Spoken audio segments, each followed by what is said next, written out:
Part 1. How they went to the mountains to eat nuts. "The nuts are quite ripe now," said Chanticleer to his wife Partlet. "Suppose we go together to the mountains and eat as many as we can, before the squirrel takes them all away." "With all my heart," said Partlet. "Let us go and make a holiday of it together." So they went to the mountains, and as it was a lovely day, they stayed there till the evening. Now, whether it was that they had eaten so many nuts that they could not walk, or whether they were lazy and would not, I do not know. However, they took it into their heads that it did not become them to go home on foot. So Chanticleer began to build a little carriage of nutshells, and when it was finished, Partlet jumped into it and sat down, and bid Chanticleer harness himself to it and draw her home. "That's a good joke," said Chanticleer. "No, that will never do. I'd rather by half walk home. I'll sit on the box and be coachman if you'd like, but I'll not draw." While this was passing, a duck came quacking up and cried out, "You thieving vagabonds, what business have you in my grounds? I'll give it you well for your insolence." And upon that she fell upon Chanticleer most lustily. But Chanticleer was no coward, and returned the duck's blows with his sharp spurs so fiercely that she soon began to cry out for mercy, which was only granted her upon condition that she would draw the carriage home for them. This she agreed to, and Chanticleer got upon the box and drove, crying, "Now, duck, get on as fast as you can." And away they went at a pretty good pace. After they had travelled along a little way, they met a needle and pin walking together along the road, and the needle cried out, "Stop, stop!"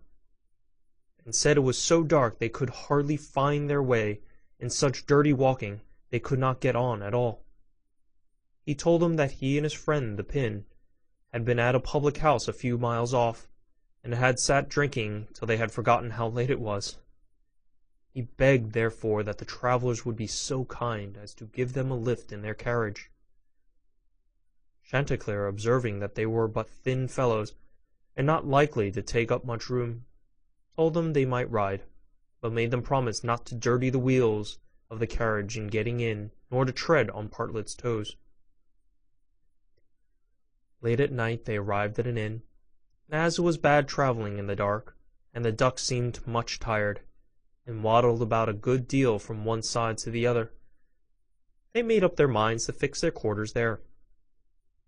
The landlord at first was unwilling, and said his house was full, thinking they might not be very respectable company. However, they spoke civilly to him, and gave him the egg which Partlet had laid by the way, and said they would give him the duck, who was in the habit of laying one every day. So at last he let them come in, and they bespoke a handsome supper, and spent the evening very jollily.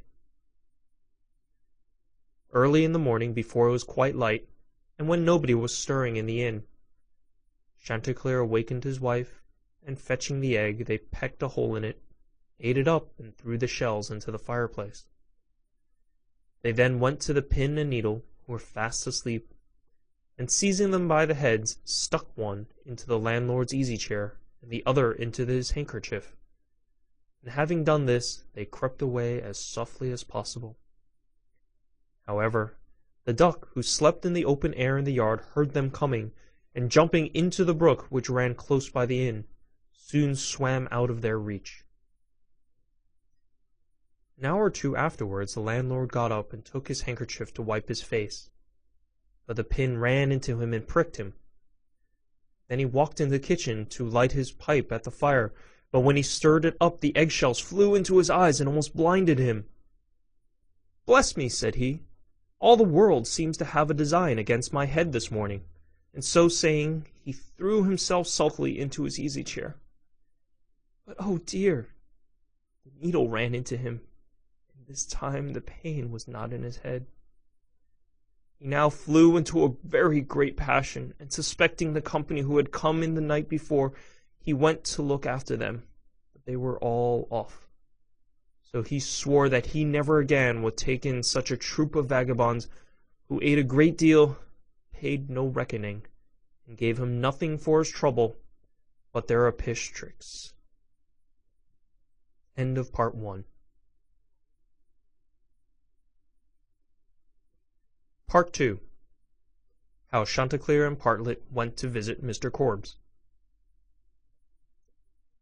Another day, Chanticleer and Partlet wished to ride out together.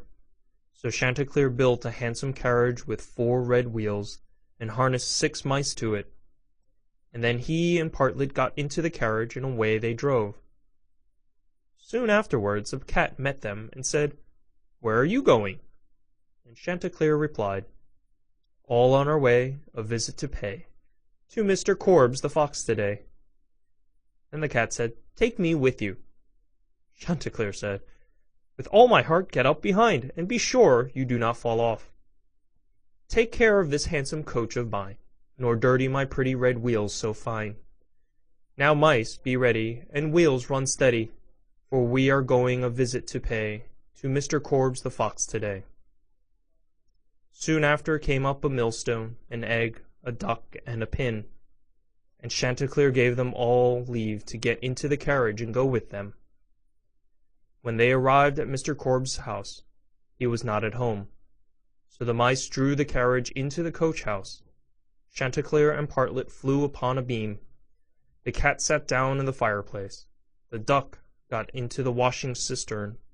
The pin stuck himself into the bed-pillow, and the millstone laid himself over the house door, and the egg rolled himself up in the towel. When Mr. Korbes came home, he went to the fireplace to make a fire, but the cat threw all the ashes in his eyes. So he ran to the kitchen to wash himself, but there the duck splashed all the water in his face. And when he tried to wipe himself, the egg broke to pieces in the towel all over his face and eyes. Then he was very angry, and went without his supper to bed, but when he laid his head on the pillow, the pin ran into his cheek. At this he became quite furious, and jumping up, would have run out of the house, but when he came to the door, the millstone fell down on his head and killed him on the spot. End of Part 2. Part 3. How Partlet died and was buried, and how Chanticleer died of grief.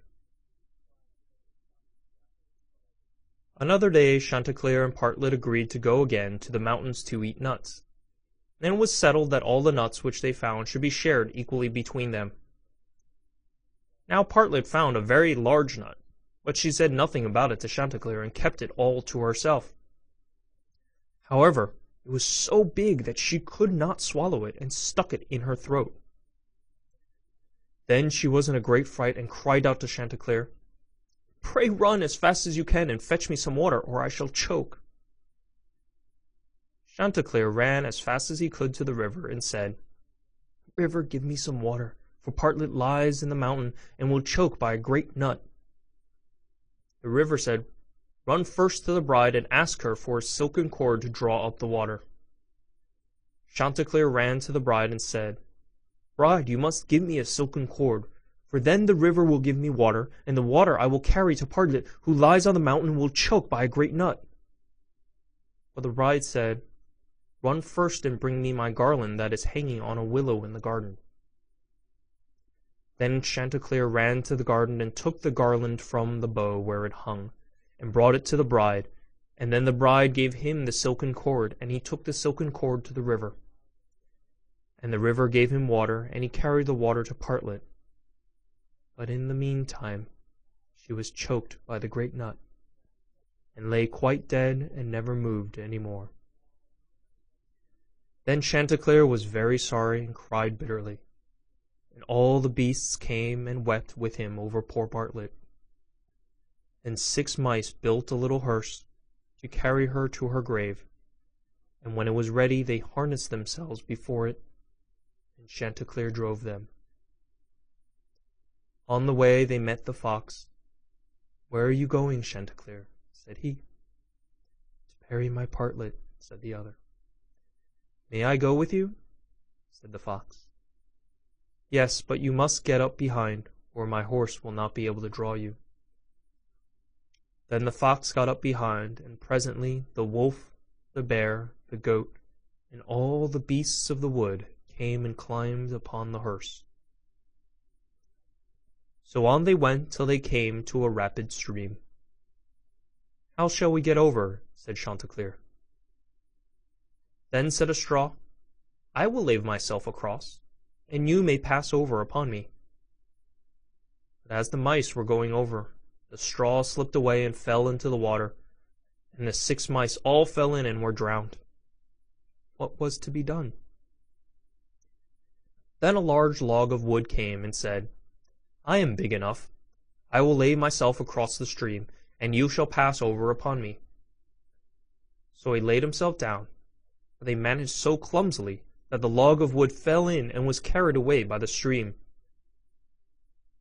Then a stone, who saw what had happened, came up and kindly offered to help poor Chanticleer by laying himself across the stream. And this time he got safely to the other side with the hearse, and managed to get Partlet out of it. The fox and the other mourners, who were sitting behind, were too heavy, and fell back into the water, and were all carried away by the stream and drowned. Then Chanticleer was left alone with his dead Partlet, and having dug a grave for her, he laid her in it, and made a little hillock over her.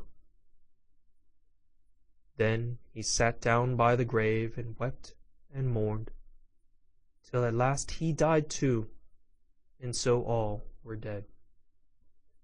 End of chapter 15.